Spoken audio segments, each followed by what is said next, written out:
అదే చెన్నై ఎప్పుడో ఓడిపోవడం చూసినారా మీరు? అది కూడా ఆర్సీబీ పైన. కప్ నమ్దే.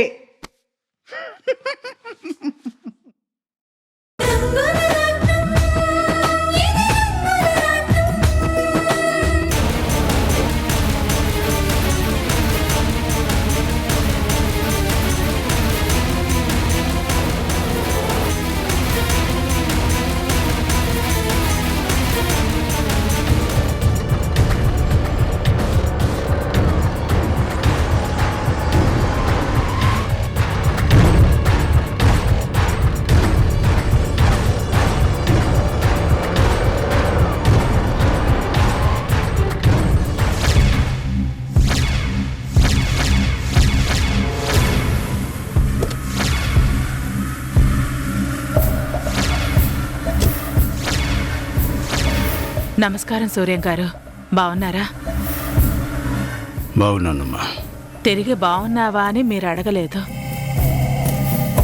అంటే మా మీద మీకు ఎంత కోపం ఉందో అర్థమవుతోంది.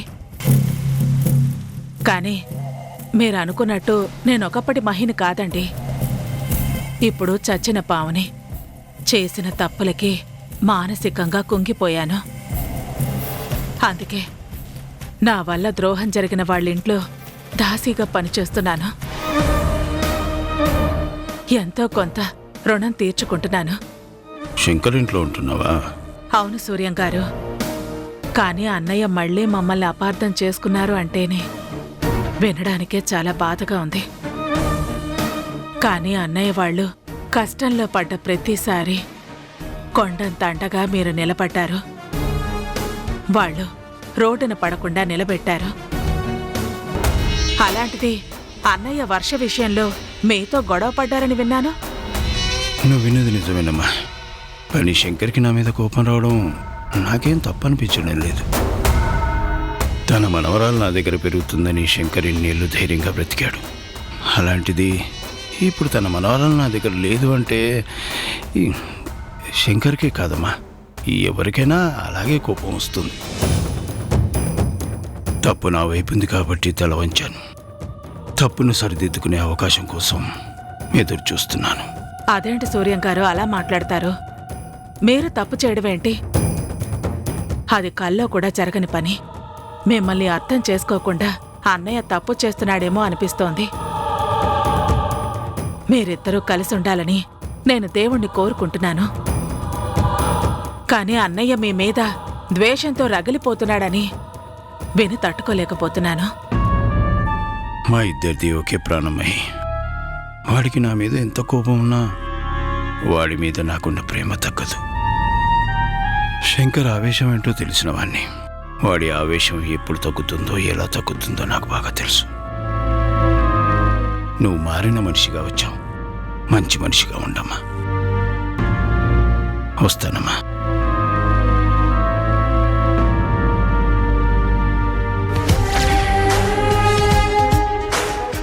స్నేహితుణ్ణి బాగానే అర్థం చేసుకున్నావు.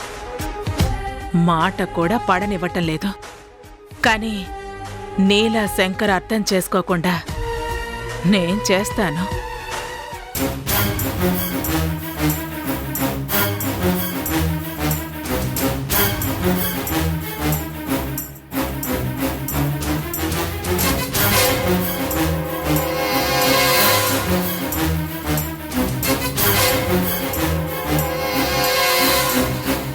ఏంటి రాణి, ఎవరి కోసం చూస్తున్నావు? ఎవరైనా చుట్టాలు వస్తున్నారా? అడ్రస్ లేని అనాథలకి అయిన వాళ్ళు ఎవరుంటారు రావడానికి? నిజమే సార్. మాకంటూ బంధువులెవరూ లేకపోయినా ఆ దేవుడు కొన్ని బంధాలు కలిపాడు. అందులో ఒకడు అంజీ. వాడు పేరుకే పనివాడు, కానీ మా ఇంట్లో మనిషే. మీవే పని మనుషుల బ్రతుకులు, మీ మొఖాలకి ఇంకో పనివాడా? నాన్న, పనివాడని చిన్నచూపు చూడాల్సిన అవసరం లేదు. వాళ్ళు కష్టపడి పని చేసుకొని బ్రతుకుతున్నారు, అంతేకాని మీలా మనుషుల్ని కష్టపెట్టి బ్రతకడం లేదు. ఏంట్రాని, నువ్వు అంజి కోసం చూస్తున్నావా? అవునండి. ఉదయం కోపంలో వాణ్ణి ఒక మాట అన్నాను. తర్వాత నుంచి వాడు కనిపించట్లేదు. వాడు కూడా వర్షలాగా నన్ను వదిలేశాడేమోనని నాకు భయంగా ఉంది. చచా, అలా ఎందుకు అనుకుంటావు రాణి? నువ్వు బాధలో అన్న మాటని అంజి పట్టించుకుంటాడా? అక్క లేకపోతే నాకు బ్రతుకులేదు, అక్క లేకుండా నేను బ్రతకలేను అని ఎన్నోసార్లు నాతోనే చెప్పాడు. అలాంటివాడు వదిలేసి ఎక్కడికి వెళ్ళిపోతాడు? ఇంతకుముందు మాట పడాల్సిన పరిస్థితి అంజికి రాలేదు, అనాల్సిన అవసరం రాణికి కూడా రాలేదు. కానీ తను కోపంలో అందిలే అని అర్థం చేసుకుంటే ఇవేమీ పట్టించుకోడు. కానీ రాణి అన్న మాటని మనసుకి తీసుకుంటే ఎలా అని తను భయపడుతోంది. అంజి మరీ అంతలా రాణిని అపార్థం చేసుకునే మనిషి కాదండి. ఉదయం జరిగిన దాంట్లో రాణి తప్పులేదని అంజికి మాత్రం తెలీదా ఏంటి? అయినా ఆ గతి లేని వాడి గురించి ఇంతలా ఆలోచించడం మతిలేనితనం అవుతుంది.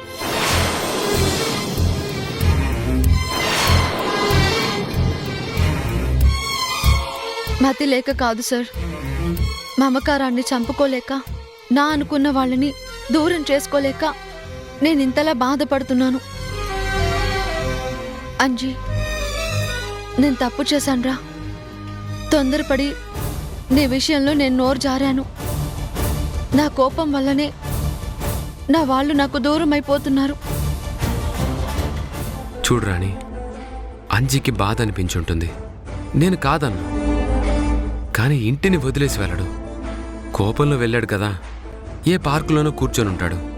నేను వెళ్ళి అంజిని తీసుకొస్తాను. అనవసరంగా నువ్వు భయపడకు.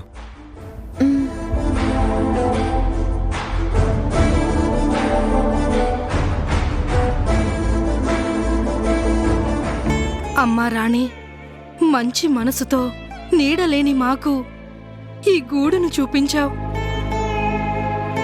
అందరూ వదిలేసినా నేనున్నాను అని నిలబడ్డావు. కానీ మా వల్ల నీ ఇంట్లో వాళ్ళు బాధపడటం నాకు చాలా బాధగా ఉంది. సార్తో అంజి అలా ప్రవర్తించడం తప్పు. అందుకే వాణ్ణి నేను తిట్టాను. కానీ వాడిలా వెళ్ళిపోతాడని అనుకోలేదు. అంత పొగరున్నవాడు వెళ్ళిపోవడమే మంచిది. అయినా ఎవరో చచ్చినట్టు అందరూ అలా ఏడుపు మొహాలతో ఉన్నారేంటి? అయినా పనివాళ్ల గురించి, పాలికాపుల గురించి అతిగా ఆలోచించకూడదు. విందు భోజనానికి వెళ్ళినప్పుడు విస్తరాకులు అన్నీ ఉంటాయి కాబట్టి ప్రేమగా తింటాం. మన కడుపు నిండాక అది ఎంగిలాకు. దాని మమకారంతో మన ఇంటికి తెచ్చుకోంగా తీసి డస్ట్బిన్లో పారేస్తాం. ఇది అంతే. పనివాడు పోతే పనులు మానుకుని ఏడవక్కర్లేదు. సరే సరే, నాకు ఆకలేస్తోంది, తినడానికి ఏమైనా పెట్టండి. ఏంటండి మీరు? అసలు మీకు మనసాక్షి అనేదే లేదా? అంజి వెళ్ళిపోయింది రాణి వల్ల కాదు, మీ వల్ల. ఆ బాధ లేదు సరికదా? అందరం బాధలో ఉంటే ఆకలి అంటున్నారు. చిచి, మీకన్నా నోటికి ఎలా వెళ్తుందండి? ఏంటి శారదా, ఒక పనివాడి గురించి ఆలోచించి నేను పస్తులుండాలా ఏంటి? వాడు రాకపోతే అందరం ఆకలితో ఉండిపోవాలా? అందుకే నేను రాను అంటే రమ్మని రాణి పిలిచింది. పద్ధతిగా చూసుకుంటుందనుకున్నాను, కానీ పస్తులుంచుతుందనుకోలేదు. ఏంటి రాణి, ఇదేనా నీ మర్యాద? ఒక్క నిమిషం.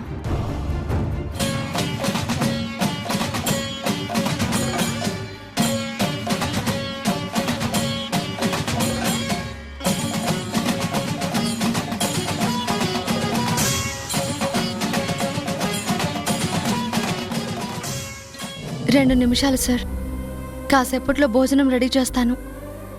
ఎవరు ఏమైపోయినా నా కంఠంలో ఊపిరుండగా మీ మర్యాదకి ఎలాంటి లోటు రానివ్వను.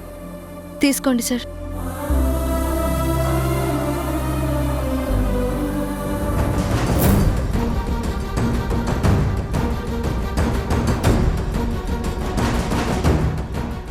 ఫ్రెండ్ పట్టుకో.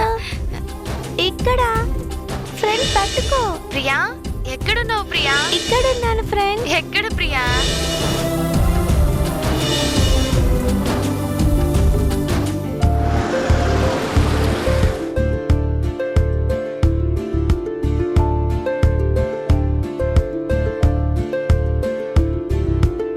ఇక్కడున్నాను ఫ్రెండ్.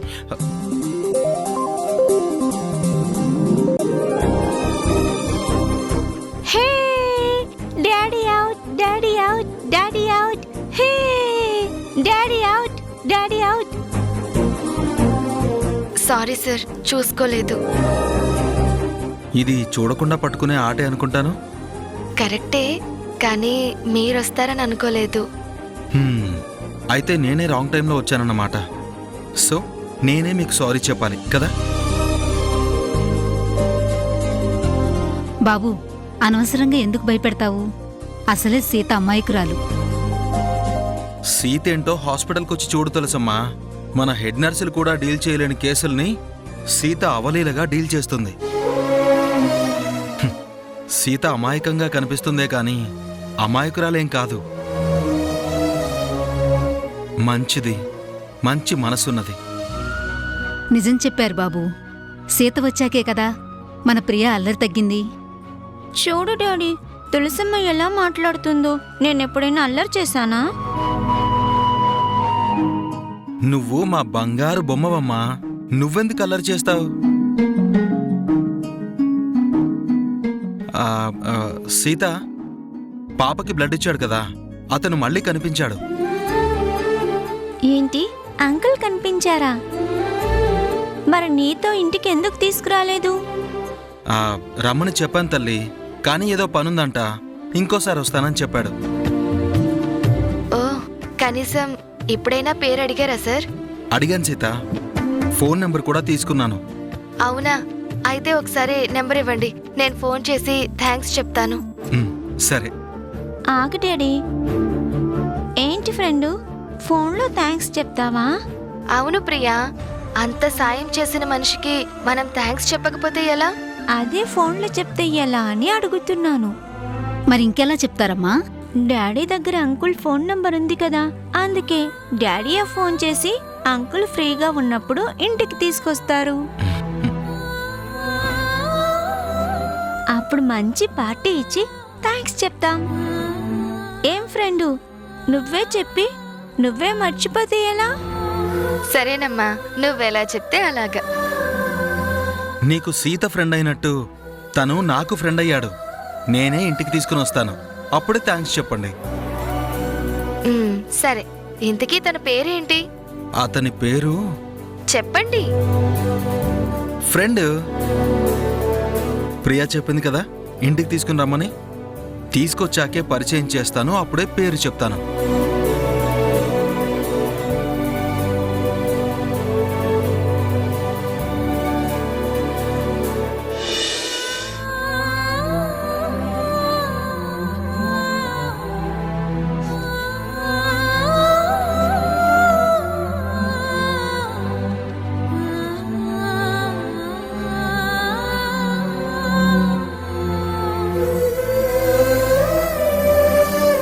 అంజీ, అంజీ,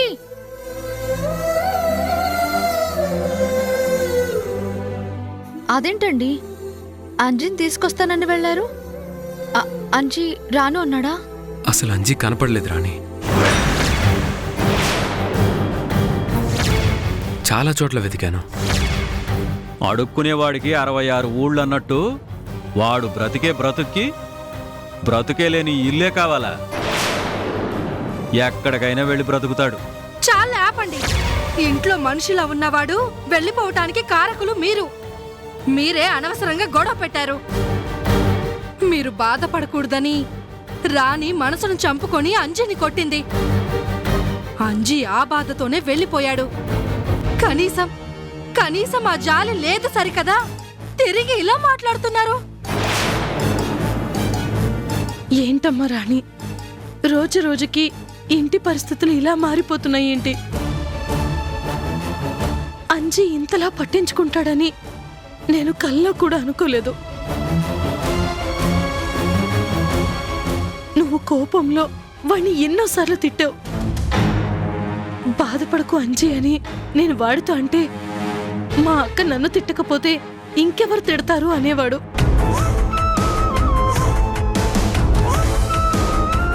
అలాంటివాడు ఇలా వెళ్ళిపోవడం అంటే ఏమనాలో కూడా నాకు అర్థం కావట్లేదమ్మా. ఎందుకమ్మా అనవసరంగా భయపడతారు? ఎలాగూ గొడవైంది కదా, ఒక 2-3 రోజులు ఏ స్నేహితుల ఇంట్లోనైనా ఉండొద్దామని వెళ్ళాడేమో. అంజీకి ఎవరు స్నేహితులు లేరమ్మా. తనకు తెలిసిన దగ్గర నుంచి ఈ ఇల్లు, ఆ హోటలే తనకి ప్రపంచం. అవునత్తయ్య, అంజీకి సుమారు 5-6 ఏళ్ల వయసప్పుడు ఆకలికి తట్టుకోలేక మురికి కాలువలో ఉన్న బ్రెడ్ తీసుకుంటుంటే నేనే చేయి పట్టుకుని ఆపాను. ఏంట్రా ఇది అంటే, నాకు ఎవరూ లేరు, ఆకలిగా ఉంది అన్నాడు. అప్పటి నుంచి వాడు మాతోనే ఉన్నాడు. గోపి వర్షాలతో పాటు వాడు కూడా పెరిగాడు. నేను వాళ్ళని చదివించాను. వీడు నాకు హోటల్లో సహాయంగా ఉండిపోయాడు.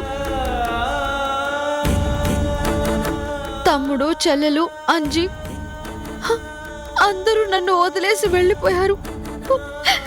నేను ఒంటరి అయిపోయాను.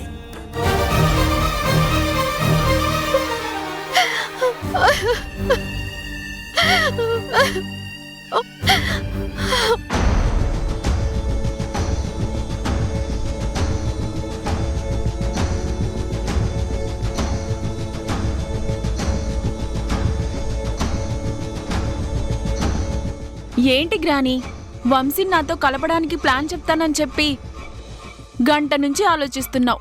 అసలు ప్లాన్ ఉందా లేదా? ఉంది సమంత,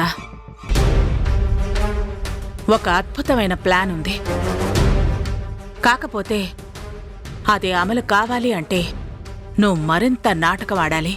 వంశీని సొంతం చేసుకోవడానికి ఒక ఆడపిల్ల మీద పడకూడని నిందని మోపి వంశీ మనసు విరిచేసి వంశీతో నా మెడలో తాళి కట్టించుకున్నాను. కాని ఆ ఆనందం ఒక్కరోజు కూడా మిగల్లేదు. ఆ తర్వాత వంశీ కట్టిన తాళి మాత్రమే నాతో ఉంది. వంశీ మాత్రం లేడు. నిన్ను వదిలేసిన వంశీతోనే ఉండాలి అంటే వదిన వల్ల మాత్రమే సాధ్యం. నాని మాట్లాడుతుందా? నానికి కూడా నా మీద కోపం ఉంది కదా. ఎంత కోపం ఉన్నా నీ జీవితం ఇలా అయిందన్న బాధ కూడా ఉంది. అందుకే నేను చెప్పినట్టు చెయ్యి.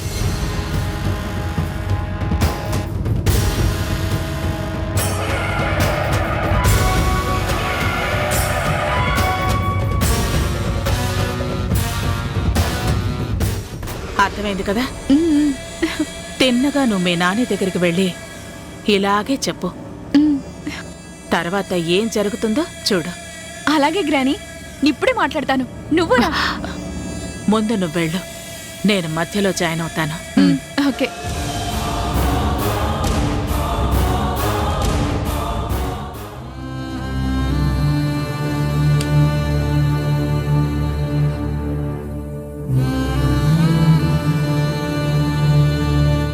నాని, ఏంటి సమంత? నేను తప్పు చేశాను. వంశీ నాకు దక్కడు అన్న భయంతో ప్రాణం తీసుకోవాలనుకున్నాను. కానీ నాకు ప్రాణం పోసి నువ్విలా అయిపోతావనుకోలేదు. చూడమ్మా, నీ మీద నాకు పగలేదే. నీ జీవితం బాగుపడాలన్న బాధ తప్ప వంశీని మోసంతో పెళ్లి చేసుకున్నావు. నిజం తెలుసుకున్న వంశీ నిన్ను వదిలేశాడు. నేను వంశీని మోసం చేయలేదు నాని. ప్రాణం కన్నా ఎక్కువగా ప్రేమించాను. నా ప్రాణం నాకు దూరంగా ఉంటుందని బాధపడుతున్నాను. చేసిందంతా చేసి ఇప్పుడు బాధపడి ప్రయోజనం ఏంటి? వదనా, చిన్నపిల్ల, ఏదో తెలియక అప్పుడు చేసింది. అది తలుచుకుని ప్రయోజనమేముంది? మరేం చేయమంటావు వదినా? బాగుపడని దీని జీవితం చూసి బాధపడ్డం తప్ప ఇంకేం చేయగలను?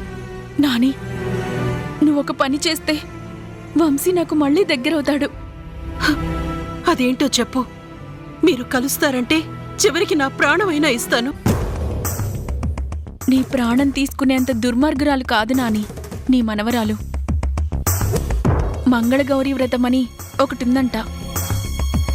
మంచి మనసున్న వాళ్ళు పసుపు చీర కట్టుకొని గుడిలో అంగప్రదర్శన చేసి అమ్మవారికి కుంకుమతో అభిషేకం చేసి గుడిలోనే కటిక నేల మీద విస్తరాకు లేకుండా ప్రసాదం తింటే ఎలాంటి గొడవలతో విడిపోయిన వాళ్ళైనా మళ్ళీ కలుస్తారంట.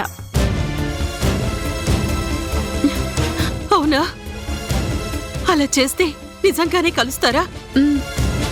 కలుస్తారని పంతులు గారు చాలా నమ్మకంతో చెప్పారు నాని. అవునదిరా, ఆ వ్రతం గురించి నేను విన్నాను. పసుపు కుంకుమలతో ఉంటే నేనే చేసేదాన్ని, కానీ ఆ భగవంతుడు నాకు అదృష్టం ఇవ్వలేదు. నువ్వు బాధపడకొదినా. వీళ్ల జీవితం నిలబడుతుంది అంటే ఆ వ్రతం నేనే చేస్తాను. వద్దొదినా, అసలే నీ ఆరోగ్యం బాగోలేదు. నాకు అనారోగ్యం లేదొదినా. దీని బతుకు ఇలా అయిపోయిందన్న బెంగ తప్ప. వంశీ సమంత కలిసి సంతోషంగా ఉంటే అంతకన్నా నాకింకేం కావాలి? అప్పుడు నా ఆరోగ్యానికి కూడా ఎలాంటి డోకా ఉండదు. వద్దులే నాని, నా వల్ల నీ ఆరోగ్యం పాడైపోతే తాతీ నన్ను తిడతారు. అయినా మీ తాతయ్యకి నేను చెప్తానా ఏంటి? నువ్వు వంశీ కలవాలనే కదా ఆయన కోరుకునేది. మీ జీవితాలు బాగుపడితే ఆయన కూడా సంతోషిస్తారు. రేపే ఆ మంగళగౌరి వ్రతాన్ని నేను చేస్తానమ్మా. ఆ తల్లి దయవల్ల మీరు కలిస్తే అదే చాలు. మా మంచి నాని.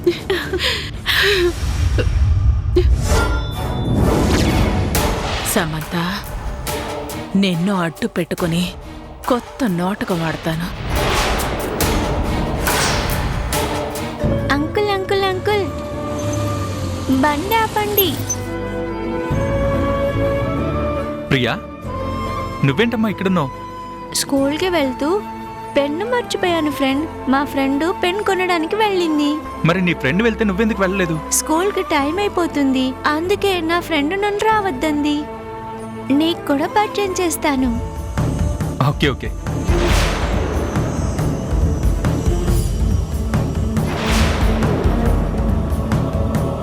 జనరల్గా నేను అనుకుంటా కదరా, అంటే మైండ్కి ఏమైనా క్రియేటివ్ థాట్స్ వస్తాయి కదా, అవి ఇట్లా అనుకుంటా అట్లా జరిగిపోతారా? అది అలా జరిగిపోతుంది అంతే కాదురా. అది అయ్యేంత వరకు నువ్వు జనాల్ని కాబట్టి జరుగుతుంది.